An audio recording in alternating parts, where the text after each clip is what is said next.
પછી તો નાગ મહાશય અનેકવાર મુલાકાતે આવ્યા કરતા, પરંતુ તે એવા નમ્ર મૂર્તિ હતા કે શનિ કે રવિવારે આવવાનું ખાસ ટાળતા, કારણ કે એ દિવસોએ ઘણા મોટા માણસો શ્રી રામકૃષ્ણની મુલાકાતે આવતા.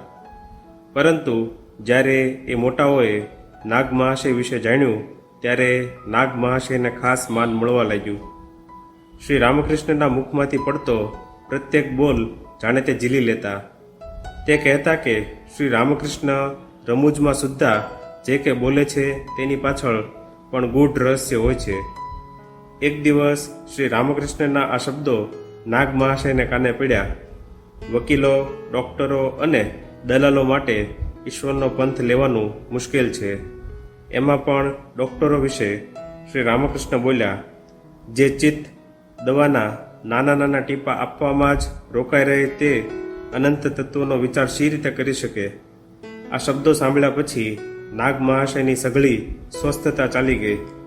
પિતાને રાજી રાખવા માટે થતો આ ધંધો આધ્યાત્મિક જીવનમાં આડો આવે એ હકીકત હવે તેમને અસહ્ય લાગી. તેમણે નક્કી કર્યું કે આ ડૉક્ટરના ધંધાનો ત્યાગ કરવો. દવાની પેટીને અને વ્યવસાયને લગતા પુસ્તકોને તેમણે ગંગા નદીમાં પધરાવી દીધા અને ધ્યાન અને પ્રાર્થનામાં તેમણે સંપૂર્ણ રીતે સમય ગાળવા માંડ્યો.